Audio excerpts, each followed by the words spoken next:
Vamos a conversar un ratito con el escritor Ariel Cecchetini, él me va a corregir, el autor del Tesoro de la Lengua. Hemos hecho algún intercambio, alguna comunicación en los últimos días y teníamos ganas de conocerlo. ¿Cómo te va, Ariel? ¿Qué decís? ¿Cómo estás? Bien, muy bien. ¿Me orientarás respecto? Schettini es el nombre. Cecchetini. Schettini. Schettini, perdón, ahí está. Teníamos ganas de conocerte desde aquella lectura de uno de los capítulos del Tesoro de la Lengua, cuando hablas de Osvaldo Lamborghini, que fue nuestro primer contacto. Y nos gustaría que nos hablaras un poco más de ese libro.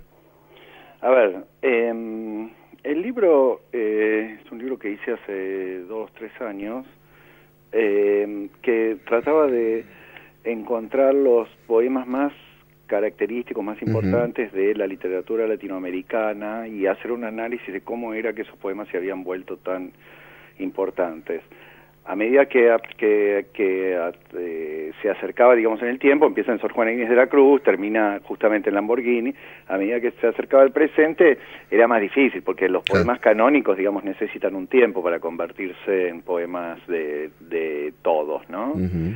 Y bueno, tenía ganas de trabajar justamente con un poeta extraño. Entonces trabajé con Lamborghini, trabajé con Arturo Carrera, y trabajé con, digamos, bueno, sobre todo con Lamborghini, porque es como el escritor maldito argentino, que él mismo se pensó como un escritor maldito, ¿no? O sea, no porque lo haya dicho la crítica, sino de esos escritores que se construyen un personaje de sí mismos, ¿no? Y Lamborghini, digamos, desde su primer libro fue un hombre que pensaba ser como una especie de revolucionario de la literatura. Tanto es así que es casi ilegible, de hecho. Muy pocos de sus textos han pasado a ser textos que se han convertido en textos populares. Yo ahora estaba trabajando en otra cosa y con un grupo de personas trabajábamos sobre El niño proletario, uno de los textos de él. Y ese texto sí, fíjate que se hizo muy famoso porque ahí, bueno, está casi toda su poética, ¿no? Que es poner en primera persona una voz asquerosa, detestable, repugnante, problemática para la política argentina. En este caso son unos niños que se dedican a pegarle a un niño proletario, digamos, la idea de que el proletariado es algo a lo que hay que pegarle y que es divertido hacerlo, que es divertido insultar, etcétera, que es divertido, es un linchamiento lo que ocurre. Claro. Mira que ¿viste? casual con los temas argentinos del presente. Y él lo muestra lo muestra en una especie de primera persona que él pone en escena, que es horrible, ¿no? Que es detestable. Pero bueno, eso también forma parte del modo en el que él pensaba la literatura, porque él pensaba que la gran literatura argentina era la literatura gauchesca, que justamente lo que hace es poner en primera persona a ese personaje detestable, ¿no? Si vos vas a ver La refalosa de Ascazui, dice, mirá, gaucho salvajón, que no pierdo la esperanza de hacerte saber qué cosa es Tintín y Refalosa. Es decir, una persona que habla en primera persona y que es un torturador. Sí. Entonces él quería volver como a esa mitología argentina, ¿no? De la gauchesca, que es el gaucho malo, el gaucho asesino, básicamente. Hay en Lamborghini y hay en realidad en todas las expresiones artísticas siempre un costado donde la vecindad con la fealdad nos garantiza cierta medida de belleza, ¿no? Ahí en el contraste, es decir, a ver, si podemos ponerlo en este punto, una mujer es hermosísima no solamente porque tenga unas medidas armoniosas y un rostro perfecto, sino porque hay algo que contrasta con todo el resto. La obra literaria, la belleza de la obra literaria también necesita unas gotitas de fealdad, ¿no? Puede ser, no sé, bueno, si lo pensás en la idea, por ejemplo, de que a los niños leen mucha literatura que tiene que ver con lo monstruoso, con los monstruos y con lo feo y con el miedo. Puede ser, no sé si yo usaría la palabra belleza, ¿no? Usaría digo, que es una palabra que en la que no me reconozco en absoluto. Usaría la palabra como intensidad, digamos, ¿no? Que hay una literatura que te hace vivir una vida intensa. Es más correcta esa, claro. Y justo, mirá, diga, o sea, es muy difícil encontrar alguna literatura donde no aparezca la idea de lo monstruoso, la idea de aquellas cosas que nos dan miedo, las cosas que odiamos, las que tememos, qué sé yo. Si vos, de hecho, mira, si vos lo pensás en la literatura argentina es prácticamente un catálogo de la violencia y la tortura y la muerte, o sea, casi no existe literatura argentina donde la gente tome el té, digamos. Y no existe una literatura argentina que sea como melodramática y amorosa. La literatura argentina cuenta desde su origen en el Matadero en el año 1837, una tortura, hasta, no sé, hasta Lamborghini, hasta Rodolfo Walsh, hasta donde vos quieras, siempre aparece el tema de el asesinato, la tortura, la muerte, la confrontación física, el dolor y la idea de que para los argentinos convivir es una cosa muy, muy traumática, ¿no? Hay que decirle a los oyentes que este libro se llama El Tesoro de la Lengua, una historia latinoamericana del yo, que es, bueno, una linda frase para acompañar esto, ¿no? La posibilidad de encontrar algo canónico en gente que habla de sí mismo, ¿no? Exacto.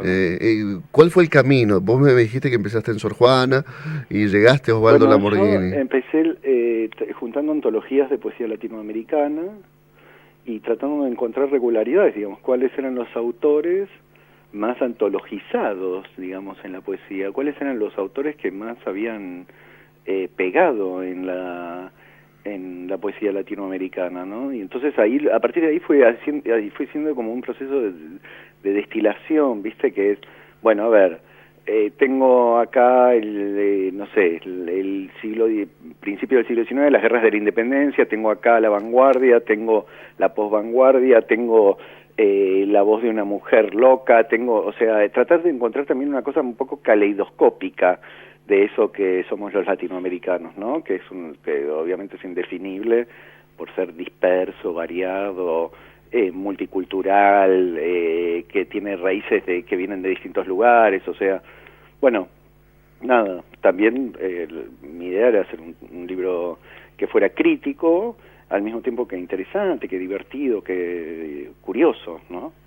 Nos gustaría que nos ubicaras un poco, no solamente en tu obra, sino en el camino personal de tu obra. Contanos un poco de tus primeros trabajos, cómo fuiste ubicándote dentro del mundo de la literatura para llegar a eso. A ver, yo soy un típico estudiante de letras.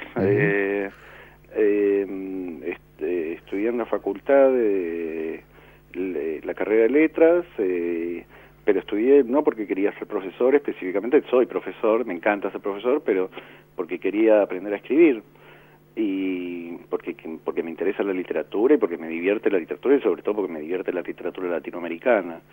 Y después, a ver, escribí unos libros de poesías y también me dediqué a la crítica, ¿no? En los medios. Y me gusta mucho también hacer esa actividad, ¿no? Que es la de ser un agente cultural, digamos, como vos, o sea, dedicarme a intercambiar, digamos, experiencias con personas que se dedican a la literatura, que me parece que es, por otra parte, un modo muy interesante de experimentar la vida, ¿viste? O sea, la literatura es una actividad muy minoritaria, en general en la Argentina, pero en general en el mundo. Es una actividad minoritaria, pero las personas que nos dedicamos nos interesa mucho, vemos la vida desde otra perspectiva, tenemos una perspectiva muchísimo más abierta a la sorpresa, a lo nuevo, al diálogo,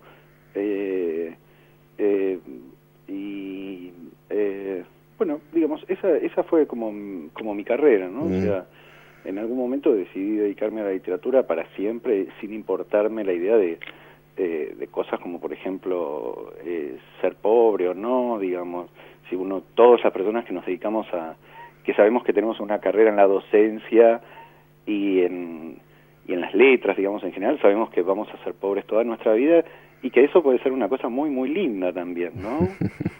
Sí, sí, claro, claro que sí. Bueno, hay no un heroísmo, sino un placer en la renuncia a ciertas cosas que nos resultan desagradables. Claro, sí, viste, a mí me parece que en la Argentina hay un exceso primero, digamos, me parece que en los medios hay un exceso de exhibición obscena del dinero y de la estupidez, y también un exceso de valor puestos en el dinero, viste, mucho más que puesto en cosas como, por ejemplo, la felicidad, de hacer lo que uno quiere, lo que le gusta y lo que te divierte, y punto.